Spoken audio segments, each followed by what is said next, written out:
Hello viewer, আসসালামু আলাইকুম। ইসরাত জাহান সুমনের ম্যারেজ সেরিমনিতে আজকের এই ব্লগে সবাইকে স্বাগতম। আমার একমাত্র ভাগ্নি হঠাৎ করেই বিয়ে হয়ে গেছিল, আসলে সবাইকে জানাতে পারেনি। তো আজকের এই শেষ দিনে নানা বিষয় নিয়ে তুলে ধরবো আজকের এই ব্লগে। তো আমাদের খাওয়া শেষে ভাগ্নি যখন খাচ্ছিল তখন আসলে ভাবলাম যে একটা ব্লগ করে ফেলি। তো খুবই আনন্দময় একটি মুহূর্ত।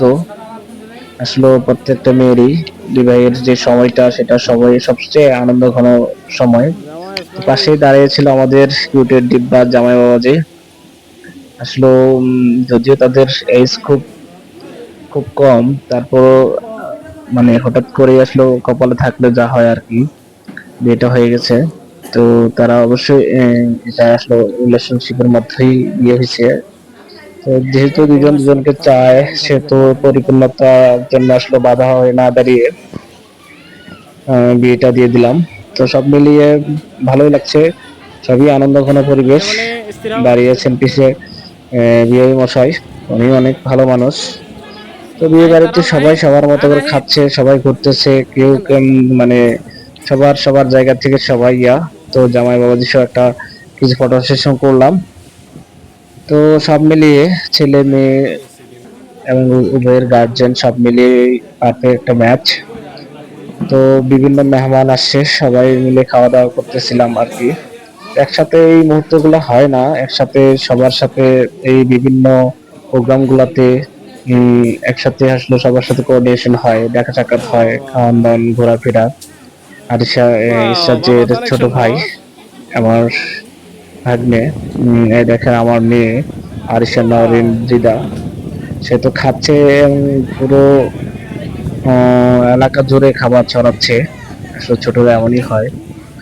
তো পাশে রয়েছে মিসেস তারেক, খুশি, এছাড়াও অন্যান্য মেহমান সবাই রয়েছে। তো আজকে অনেক সুন্দর করে সাজুগুজু করেছে ইসরাত, খুবই ভালো লাগতেছিল। ব্রাইডাল যে লুক, পারফেক্ট লুক, আসলে অনেকেই মানে খুবই প্রশংসা করতেছিল। আমাদের সবারই ভালো লাগতেছিল যে না, খুবই সুন্দর একটা লুক হয়েছে।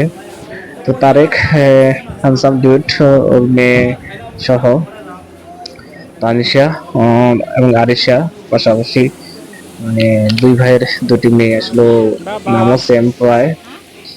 তো আমার মেয়ে তো খাচ্ছে, মানে কি, সে পুরা খাচ্ছে, তার চেয়ার টেয়ারে সব খাবার ফেলে টেলে পুরো একাকার। সে তো খুবই এনজয় করতেছিল যে আসলে তার আপুর বিয়ের বাড়িতে খাওয়া দাওয়া ঘোরাফেরা। আর ফার্স্ট টাইম ওর এই ফার্স্ট বিয়ে। তো পাশেই দাঁড়িয়ে ছিল বিয়ের পাশে দুলাভাই, এছাড়াও তারেক, অন্যান্য মেহমান, যে আমার বিআই যারা আছে থেকে শুরু করে বিভিন্ন মেহমান, আসলে সবার পরিচয় আসলে একভাবে দেওয়া সম্ভব না। তো হাসি খুশির মধ্যে দিনগুলো পার হচ্ছিল। আজকের এই আনন্দঘন মুহূর্তটি স্মৃতির আঙিনায় ধরে রাখার জন্যই এই ব্লগটি করা। তানসা বাবা, কেমন আছো?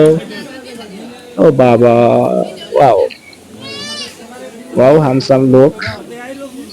আসলে তারেকেরও এরকম একটি হঠাৎ করে কাকতালি হয় বিয়ে। তো আজকে তারেকই আবার ইসরাতকে উকিল দিয়েছে। আসলে দুজনেরই লাভ ম্যারেজ। তো শ্বশুর জামাই দুজনে লাভ ম্যারেজ করছে, ঠিক আছে। তো আমার মেয়ে তো একটু পর পর শুধু দেখতেছে, ঘুরতেছে, খাচ্ছে। আর আমাকে পেয়ে তো সবসময়, সে সবসময় খুশি হ্যাপি মুডে থাকে। তো সব মিলে খারাপ না, ভালোই লাগতেছিল। আর যেহেতু একটা মাত্র ভাগ্নে, সেহেতু আমাদের যে প্রত্যাশাটা ছিল সেই তুলনায় অনেক চেষ্টা করা হয়েছে। এখন দুই বিয়াই পাশাপাশি বসে আমরা আসলে শেষ খাওয়া দাওয়ার পর্যায়ে চলে আসি। দুই বিয়ে খাচ্ছিল, আমরা মজা করতেছিলাম, ওরাও মজা করতেছিল, সব মিলিয়ে ভালোই লাগতেছিল সময়টা। আসলে এরকম রিলেশনশিপ ম্যারেজে এত আনন্দঘন পরিবেশে যে শেষ পরিণতিটা শেষ হয়, সেটা আসলে সত্যি অবাক করার মতো। অনেক ফ্যামিলি মেনে নিতে চায় না, আমরাও পুরো ফ্যামিলি চলে আসছিলাম। এছাড়াও তারেকের ফ্যামিলি খুশি। এখন তারেক তো আমাদের বিয়ে হয়ে গেছে, আগে ছিল ছোট ভাই, এখন বিয়ে, কারণ যেহেতু সে উকিল দিছে। সব মিলিয়ে আমরা খুবই এনজয়েবল মোমেন্ট পার করতেছিলাম। আরিসের মা, তানিশার মা সব মিলে আড্ডা দিচ্ছিলাম খাবার শেষে। তো সেই সময়গুলো একটি এক্সেপশনাল লুক ছিল আমাদের সবারই। তো যেহেতু নতুন মেহমানের বাসায়, তো যাই হোক, আবারও নতুন বিয়েতে আপনাদের নতুন ব্লগে স্বাগতম জানিয়ে